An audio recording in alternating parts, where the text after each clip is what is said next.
Welcome.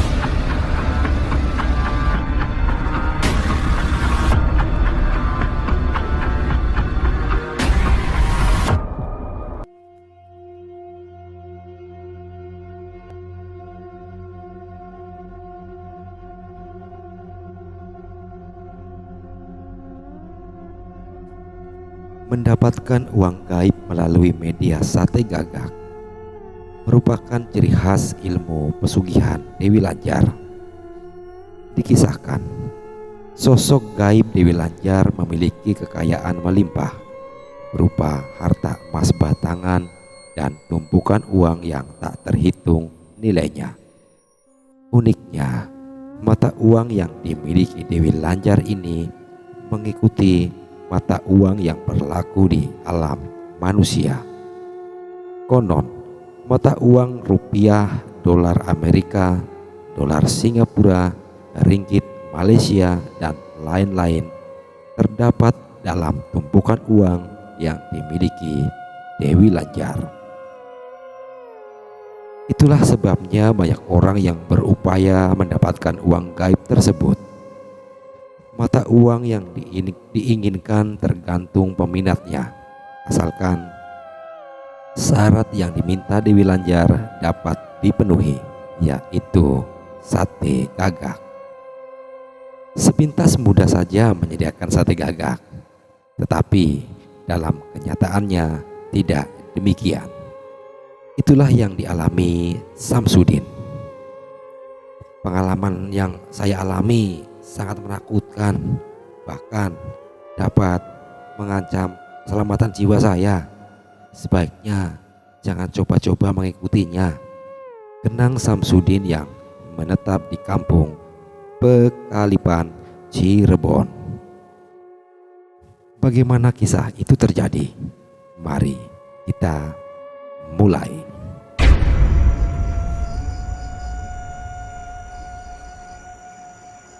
Awalnya kami ingin membuktikan uang gaib. Sebenarnya saya tidak terlalu percaya, tetapi teman saya mengatakan ada seorang paranormal di daerah Banyumas, Jawa Tengah yang memiliki kemampuan untuk mendatangkan uang gaib, kata Samsudin. Selanjutnya dikisahkan, Samsudin bersama 8 orang temannya menemui seorang paranormal di Banyumas yang bernama Mbah Dullah. Mereka mengutarakan niatnya mendapatkan uang gaib. Ketika itu Mbah Dullah hanya tersenyum mendengarnya. Apa kalian sudah mantap dengan itu? Apa tidak takut dengan resiko yang dihadapi? Tanya Mbah Dullah. Tentu saja semua menjawab mantap dan siap dengan resikonya. Niat itu memang sudah bulat dan tidak mungkin diubah lagi. Baiklah, siapkan seekor burung gagak, nanti kita lihat apa yang terjadi, ujar Mbah Dullah. Beberapa hari kemudian, Mbah Dullah bersama 9 orang itu berangkat menuju pasar burung di Pleret, Cirebon. Nasib mereka mujur. Burung gagak berwarna hitam kelam berhasil diperoleh dengan harga Rp250.000 seekor. Pada hari yang telah ditentukan, mereka berkumpul di rumah rekan Samsudin untuk membahas rencana semula. Berapa uang yang kalian inginkan? Tanya Mbah Dullah yang memimpin acara itu. Samsudin dan teman-temannya bingung mendengar pertanyaan yang mengejutkan itu. Loh, kalian bagaimana? Ingin mendapatkan uang gaib tapi tidak tahu jumlahnya, kata Mbah Dullah mulai kesal. 15 miliar, ujar rekan Samsudin memecah keheningan. Rupiah, dolar, atau ringgit? Mbah Dullah menyambung cepat. Rupiah, serentak jawaban keluar dari 9 orang yang sedang bermimpi menjadi kaya tanpa susah payah itu. Baiklah, burung gagak itu kalian potong dan siapkan 15 tusuk sate. Lalu siapa yang akan berjualan sate gagaknya? Tanya Mbah Dullah. Samsudin dan temannya hanya terbengong mendengar pertanyaan itu. Apa maksudnya, Mbah? Tanya Samsudin. Salah seorang di antara kalian bertugas menjual 15 tusuk sate gagak. Apabila ada yang datang membeli, jangan berikan sate itu sebelum sang pembeli membayar 1 miliar untuk satu tusuk satenya. Mbah Dullah menjelaskan, siapapun yang berjualan harus memastikan pembeli menyediakan uang sebanyak yang kalian inginkan. Kalian juga harus membawa selembar uang 100.000 sebagai contoh. Katakan pada pembeli agar menyediakan uang seperti uang yang kalian bawa itu, lanjut Mbah Dullah. Kesembilan orang itu tersenyum mendengar penuturan Mbah Dullah. Tampaknya tidak terlalu sulit mendapatkan uang bermiliar-miliar rupiah. Tetapi mereka serentak terdiam ketika Mbah Dullah bertanya siapa yang akan bertugas menjadi penjual satenya. Terjadilah perdebatan. Mereka saling tunjuk siapa yang akan menjadi penjualnya. Setelah disepakati, Samsudin dipilih mengambil tugas itu. Mbah Dullah memanggil Samsudin untuk menjelaskan apa yang harus dilakukan saat berjualan. Kamu harus berani dan jangan gentar. Ingat, dalam dunia gaib, justru penjual yang menjadi raja dan bukan pembeli. Nasihat Mbah Dullah. Memang terdengar aneh. Bisnis manusia jelas mengatakan pembeli adalah raja, sementara di alam gaib sebaliknya, penjual adalah raja.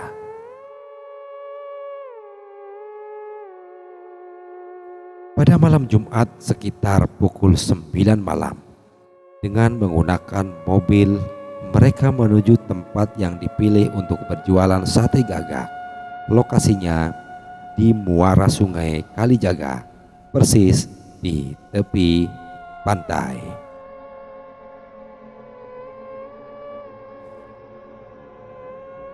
Seorang diri Samsudin berjalan ke arah lokasi tersebut sambil membawa 15 tusuk sate gagak dan peralatan untuk membakar sate.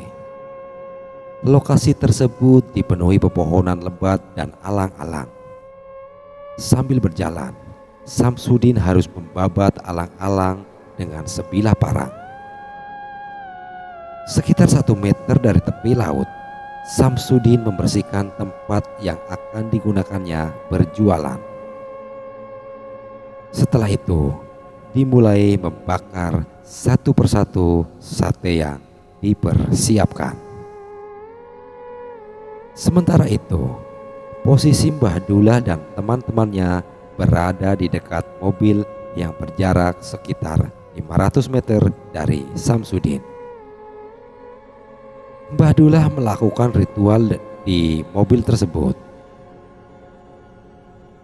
Tepat jam 10 malam, 15 tusuk sate yang dibakar sudah matang dan siap dijual. Aroma daging terbakar menyeruak ke segala arah. Sebagai petunjuk Mbah Dullah, Samsudin berteriak-teriak seolah memanggil pembeli.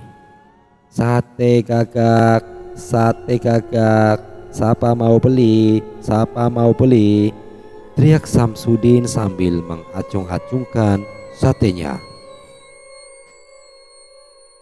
Tampaknya belum ada yang datang membeli. Samsudin mulai didera rasa takut. Suasana malam terasa mencekam. Debur ombak dan desiran angin mendirikan bulu roma. Samsudin membaca doa-doa dalam hati. Beberapa saat kemudian, Samsudin tersentak kaget mendengar suara petir yang keras. Kilatan petir bahkan berjarak beberapa meter dari tempat duduknya. Astagfirullah, teriak Samsudin dalam batin. Kilatan petir terasa menyambar di kepala hingga secara refleks ia menunduk menghindarinya. Belum hilang rasa kagetnya mendengar petir itu. Tiba-tiba seekor burung hantu terbang berputar-putar. Samsudin yang tangan kanannya masih memegang sate gagak langsung saja mengacung-acungkan tangannya sambil berteriak, sementara tangan kirinya memegang selembar uang 100.000 rupiah. Sate gagak, siapa mau beli, siapa mau beli, teriak Samsudin dengan suara parau. Burung hantu itu hingga pada sebatang pohon sekitar 10 meter darinya. Matanya menatap tajam. Samsudin balas menatapnya sambil terus berteriak menawarkan sate gagaknya. Burung hantu itu lalu turun ke tanah dan mulai berjalan mendekat. Tetapi tiba-tiba saja burung itu terlempar menjauh sambil mengeluarkan suara keras. Samsudin terkejut melihat kejadian itu, tapi dia tidak mengerti apa yang sedang terjadi.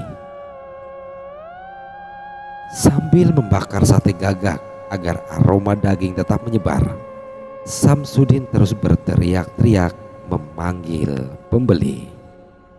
Sate gagak, sate gagak, sate gagak, siapa mau beli, teriak Samsudin.